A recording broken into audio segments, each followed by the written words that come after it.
Controversial opinion, but I think that most influencers are going to end up going broke, and I'm going to explain to you why I know this. Are you making good money from your brands? Not really. It's like its own revolving door now, almost. Yeah. This is a prime example of why influencer beauty brands will almost always fail. So I am kind of embarrassed because Listen, first and foremost, please do not be embarrassed about needing to go and get a 9-to-5 in order to handle your business. That is totally fine. When do we get to a point that having a 9-to-5 is like a bad thing? Welcome back to the channel. Hello everybody, how you doing?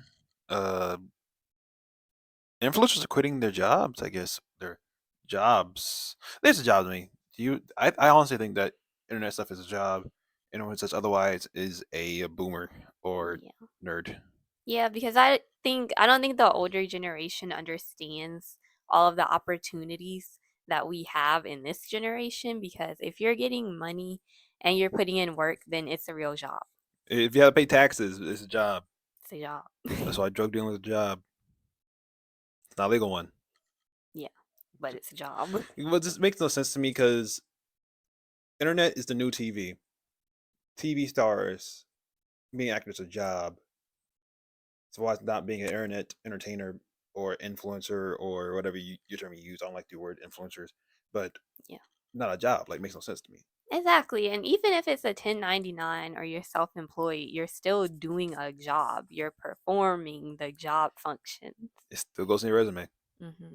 So, but there's multiple reasons why influencers are quitting now, and maybe it's reasonable, maybe it's not. Depends on how you look at it. That thing will not change for some reason. Who knows? Let's go into this. So I am kind of embarrassed because Listen, first and foremost, please do not be embarrassed about needing to go and get a 9-to-5 in order to handle your business. That is totally fine. When do we get to a point that having a 9-to-5 is like a bad thing? Only reason why I encourage people to continuously keep their jobs until they hit a crossroads is because full-time content creation, to me, when I hear people leave their jobs, in my mind, I'm like, oh, they got really good. Like, you ain't got no debt. Your credit score is bomb. Like, I'm thinking that's when people leave their jobs, because I'm such a like control freak that's the only reason why I left my job to be a full-time content creator was because I got laid off. But I would have stayed until I couldn't stay no more, because it was allowing me to build up my credit. It was allowing me to have consistent income. And I was able to double it once I had my content creation money come in, which literally came in a year after. I was on unemployment for a year. $300, what is it, every week or every 2 weeks when you're on unemployment. I had a little severance. It was not holding me over, but I didn't have that many expenses. So to me, it was manageable, but then it just kicked off a year later, where I was like, okay. And it was still like, oh my gosh, like I really could use a job. So when I hear people leave their jobs, I'd be like, okay, are you guys factoring in also, you work 40 hours a week to get a check? In this industry, you're working 365 hours plus. And you don't know when you're getting your check. You have an idea because, with your contractual agreements, you know that there might be a little net 30, a little net 60, a little net 90. But you think that you're going to wait on that net 90 or whenever your check is coming, it's going to be hitting your bank account? You hope it does, but it's not consistent. I truly believe entrepreneurship, people praise about it, but I think this industry is absolutely crazy, and your mindset has to be a little bit off because you decided to go into something so obscure to follow your dreams, which is honestly extremely admirable. I'm so happy that you tried, and please don't stop. Do that 9-to-5, pay your bills, and still come right over here and do what you've been doing. That's what's then you'll eventually hit a little crossroads, and then you just, you put that to the side whenever you're ready. But we're not going to be out here shaming a 9-to-5, baby. Build that credit score, okay? Then get your little LLC. Then pay that yearly fee as well. Because then on top of that, you need to factor in, now you popped off, right? Now you're a full-time content creator because everybody wants a management. You need to pay an agency fee. You need an attorney. You need to pay your taxes. Y'all want to be full-time? So I'm like, for you to be full-time and have to pay all these fees, Taraji said it best. You need more money. Like, I'm not even kidding. Like, I'd be like, Dios mío, this is insane. So I'm so happy that you brought this conversation to light, because I think so many people are on TikTok seeing like, my numbers are hitting. Why am I not making money? Because it's not about your numbers. I think social media creation and how brands have been able to align themselves with content creators, it's kind of like credit history.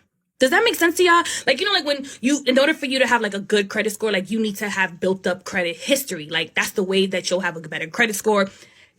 Pay your dues, create your content. I hope that was a good analogy. Do your content, show your face, post like no one's watching with no expectations. Keep your job. Keep your job, okay? And it's okay that you jump. There's nothing embarrassing about going back in, doing that for a little while. I always tell people it's your for now, not your forever. So if you guys watch this video, do not be discouraged. It's temporary. If you don't want to be there and you do want to do this full time, just be realistic with a little sprinkle of delusion, okay? For real, because a lot of people be saying, because you hear all these like YouTube gurus online saying, quit your job, do all this, that. I got bills to pay first. Exactly. And here's the thing too, even with full time, I've seen YouTubers who didn't pop off for like 6 years, making only 100 views per video. All of a sudden they got a lot. And that's how it happens. Success takes a long time sometimes, and there's nothing wrong with the 9 to 5. No, because people all say you're in a better position if you have no job to do it, but you still need the resources ahead of you. So Exactly, because you can't have both time and money. Sucks. Well, sometimes. yeah. But yeah, I don't get what everyone's problem is with the 9 to 5, because I know it sucks working for other people, but you shouldn't be shaming people for wanting to work that and not start a business, or having to work that to fund their business. For real. And like there's like a popular Twitch streamer. He had said, use your 9 to 5 to fund your hobby, your dream, because your dream ain't gonna fund you straight up off the bat, even with something special, amazing. It's gonna take work, so might as well pay your bills before you do all that anyway. Exactly. Success does not come out of thin air either. It takes hard work and dedication. And sometimes even the hard work don't pay off, so you gotta make sure you're safe. Yeah, that's important. Are you making good money from your brands? Not really. It's like its own revolving door now almost. Yeah. This is a prime example of why influencer beauty brands will almost always fail. My credentials are A, I own a beauty brand that has done almost $10 million this year, and B, I've helped some of the biggest celebrities in the world build their own beauty brands, including Kylie Jenner. Also, don't get it twisted, that little blue check does not mean I'm an influencer. I am not an influencer, I'm an entrepreneur, and that's the difference here. Hearing these two influencers say that their beauty brands are not making money, or at least not enough money to be something significant for them, it's more just like going right back into the business and buying more product, is really jarring to hear, especially since the beauty industry is one of the highest profit margin industries in the world. There's absolutely nothing wrong with these creators and their brands. I'm sure the products are great, but the problem is definitely their teams. As somebody who has worked with some of the biggest beauty influencers in the entire world, I can tell you 1000% it's the team's fault. And also the fact that these people are not entrepreneurs, they are influencers. I'm not saying that you have to go to business school to run a business, but as somebody who did go to business school, I can see the difference in the way that I run my brands versus how they run their brands. I just saw a video where Patrick Starr responded to some guy coming up to James Charles and saying, Patrick Starr makes $8 million from his brand. What do you think about that? And Patrick responded and he's like, I don't make $8 million. Like, show me that $8 million. Patrick Boo, your brand is in every single Sephora. That's a dream for my brand. I hope to get there one day. But if you're not making $8 million net income, there is a serious issue with the way your business is being run. And again, working with these people in real life, I know it's the team, because guess what? The lawyer is a moron. The manager is a moron. The assistant is a moron. They're all morons. Okay, that's a little harsh. They're not morons, but the problem is they don't care about the business because they're not the owner, they're not the influencer, and they're just getting a paycheck. They won't negotiate with manufacturers. They don't know how. They won't negotiate with retailers. They don't know how. They won't focus on distribution. All they're going to do is help that influencer say, hey, make sure you post about this tonight because we're putting it up on the website. Again, there's nothing wrong with these influencers or their brands or their products. I'm sure it's all good. It's just really sad to see them getting taken advantage of in this industry by the people that are running their business for them when they should be doing it themselves. See, okay, I don't really know much about beauty stuff, but I have seen some beauty influencer stuff because I was deep into the influencer drama culture. Not Yeah. like the T channels, like Drama Alert and stuff. Ooh, bedtime. Anyway, uh, here's the thing with that I realized too. If they mess up once, if the product sucks, they're everything's ruined forever, Yeah. and they're never getting that back. That's why a lot of influencers are quitting too, because their brands are not taking off and they're not making as much money as they thought that they would make. Like, let's be real here. Yeah, you put makeup on.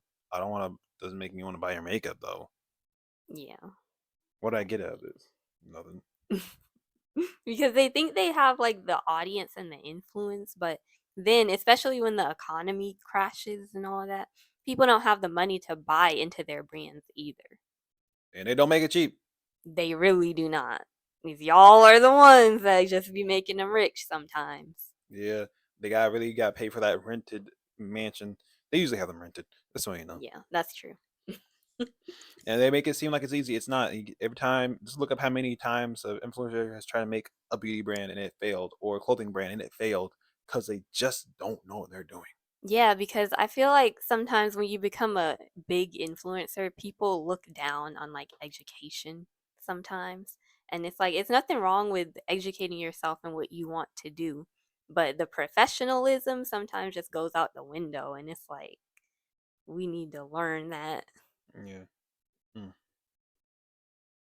Tell me what the F is going on in the influencer industry right now. So, as a businesswoman and a consumer, I want to tell you what I think is going on in the influencer industry. One, I don't think people trust influencers anymore.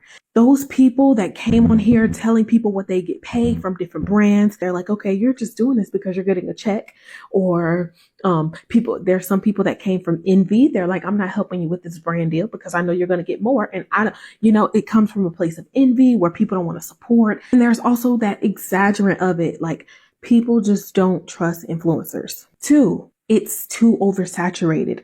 Everybody is trying to sell you something. Everybody, and people are losing that connection with people like they did back in that connection that they had back in 2020 is not there anymore, because they're like, okay, everybody's trying to sell me something now. Everybody wants my money now. Like, what's next? Every time you scroll, there's an ad. People are oversaturated. It's just not fun anymore because everything feels so forced. That's why I do have a business, but on my page, I talk to people. I tell them information. It's not just about me selling a product. People have lost that connection with the consumer. Three, the economy is trash. People aren't trying to buy anything right now.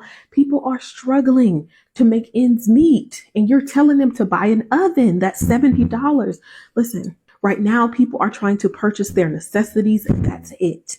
I just think that, it's changing like everything else. Influencing will be extinct probably in about 10 years, maybe even less. But anything that gets oversaturated, it's about to end. It's about to end every single time. You better believe it. Tell me.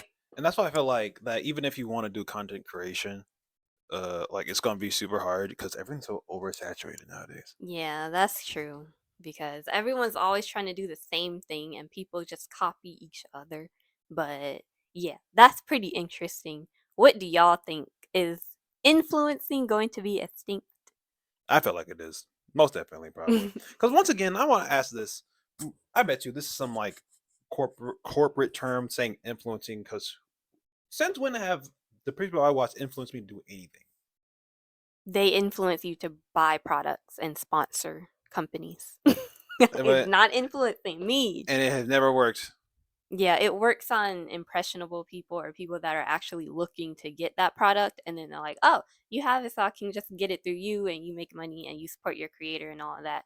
Like, that's fine and all. But then there's people that will literally buy anything that this person is selling just because it's them. And it's like, why are you going into debt for this influencer who doesn't care about you? Kardashian fans. Please don't get the Kardashian credit card. Pretty sure that's off the Aren't any market. product they make. It's Yeah. all legit, just a priced up version of something else you can buy. What about Skims and Skims. Kylie See, Cosmetics? okay, Cisa never got away. Cisa never got away with Skims because he tried to call it kimonos. He tried to copyright the term kimono, Oh, which is yeah. a cultural thing, which is so insensitive. It's at that point you just like, and it's going to act like no one wants to work. What's your job? What was your job? Being rich? Yeah. I'm sorry. Mm. I'm sorry for hating, but ugh. Gotta It's fix that. just, it rubbed people the wrong way, and I can definitely see why, because people are out here working and not getting paid enough. And also, I think her workers at the time were not getting paid enough either, and they're working extra hard. Exactly. So you know what? But they're lazy, right? People are too lazy. They don't work, says the person who's born in money. That's crazy. Controversial opinion, but I think that most influencers are going to end up going broke, and I'm going to explain to you why I know this. I'm saying most, not all. Just keep that in mind. It's pretty comparable to being an athlete, a famous athlete. Just keep that in mind while I'm speaking, because we have real stats from athletes. We don't have as many stats from influencers. I went to an event 7 years ago, and this lives just rent-free in my mind. It was hosted by a popular Instagrammer called The Fat Jewish, and if you don't know who that is, then I think it just kind of further proves the point. And at this event, he explained that what happens to famous people is one of two things. Either your platform is fleeting, so think like eventually in sports, like you retire or you might get an injury, but like think of for influencers like Vine, that what happened to Vine, or TikTok potentially getting banned in the US. The other thing is that you might be fleeting. Hey, you might get canceled.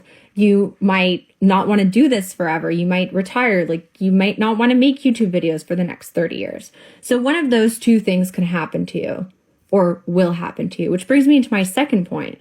How many influencers do you know or athletes do you know that have really stayed relevant long term? It's a very small proportion of them, right?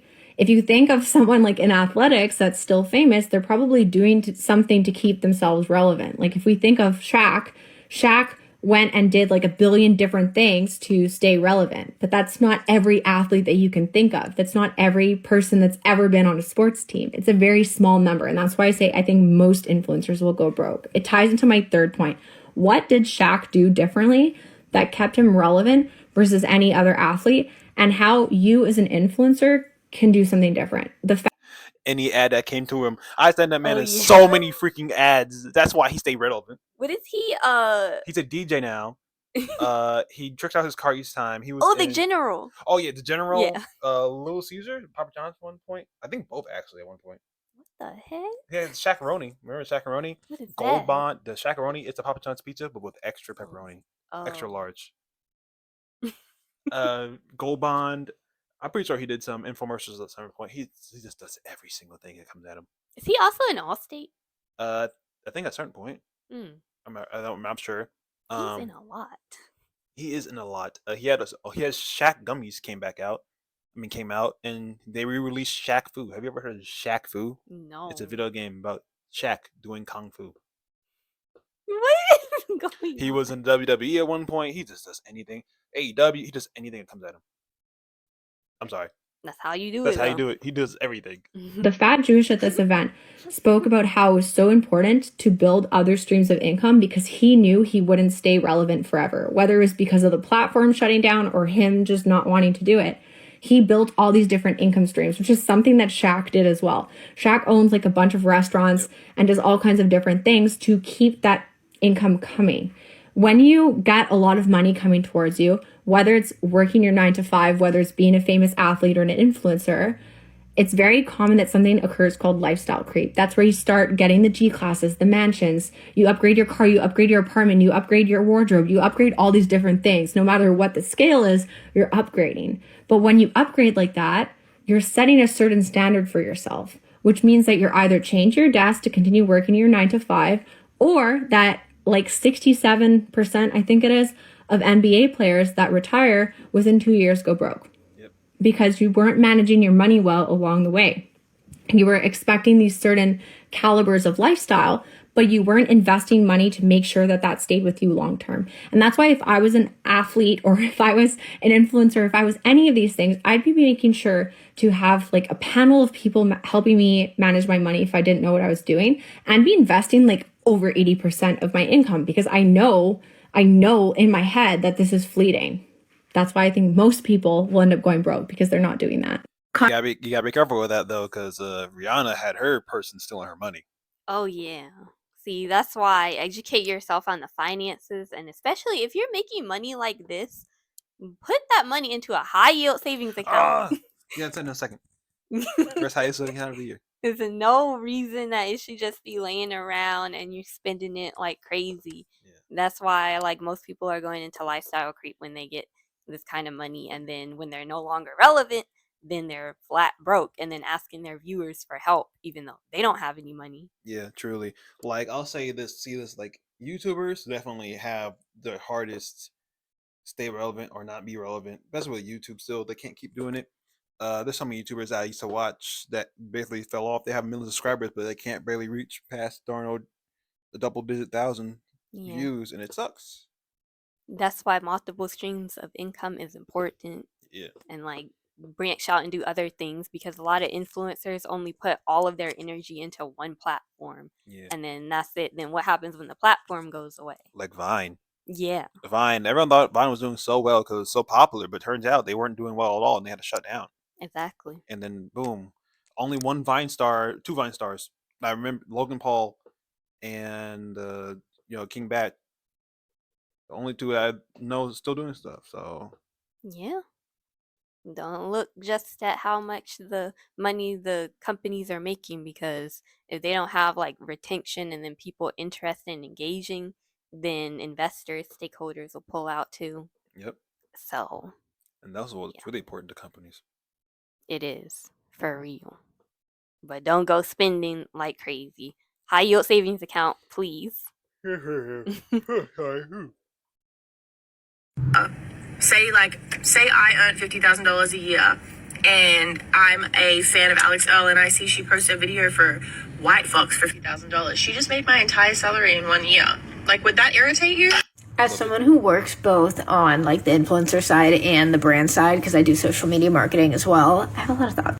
I worry if we start saying that influencers are being overpaid, we're forgetting how much money these brands make doing this advertising.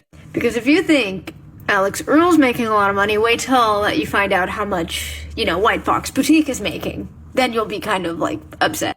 And this conversation about like salary discrepancy between influencers and teachers or anyone else, for example, I agree. It's so fundamentally messed up, and that's such a bigger issue that these teachers are being underpaid. And this brings in like, we should think about socialism. I don't think I can say that on this app, but that is the problem. It's capitalism at its core. It's not influencers. But I think it's really easy to see wealth in influencers that are really public and not in the wealthy people that are incredibly private. They don't have social media. People don't know how much they make. And I think that's for a reason, because they don't want people to be outraged and, start a revolution. So yeah, this creator's original question of, will this create resentment between the audience and the influencer? It could, but I think it's very misguided, because this is a capitalist problem. This is not a problem with this industry. Like, some of these brands are probably making millions of dollars off of Alex Earl, for example, and she's getting 30K of that.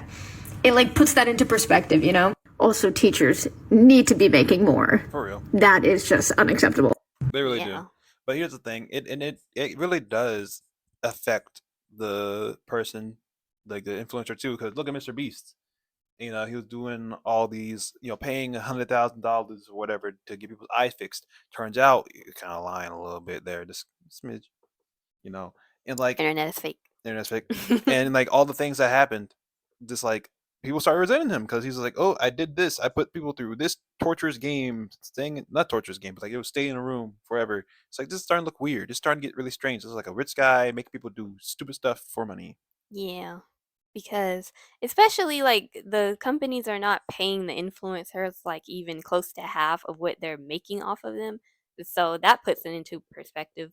Maybe influencers are underpaid in some areas, but especially though the influencers and their spending, they do need to get that under control, because the income with the influencers, it varies like each month.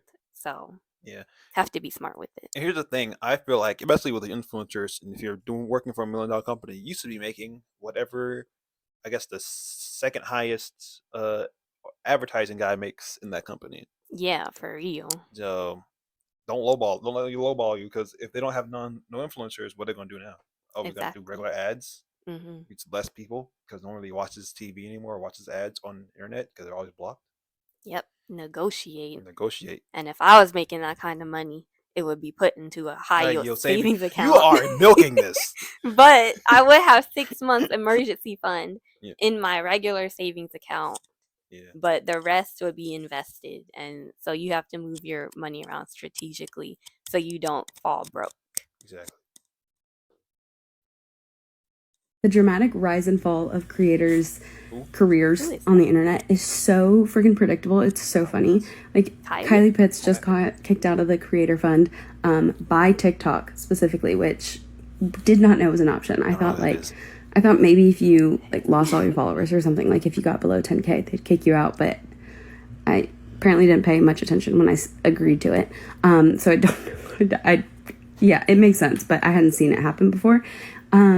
But it's so just like people that gain popularity and a following so quickly tend to like lose it very quickly as well. So people like Brooke Schofield, Alex Earl, now Kylie Pitz, and I saw so many people being like, oh my gosh, I love Kylie Pitz, she's my new inspiration, like she started posting so quickly or started posting so recently and already bought a house so quickly, and amazing, good for her. But her content didn't resonate with me at all. Like, she's a 21-year-old mom, I'm a 27-year-old single, no kid person, so like didn't follow her, didn't make sense for me. But anyway, she made a comment. I haven't seen what the comment is, so I don't know. But I've seen that according to her, it's only like one comment. It was her first strike. She says, and TikTok was like, bye-bye, see you later, get out of here.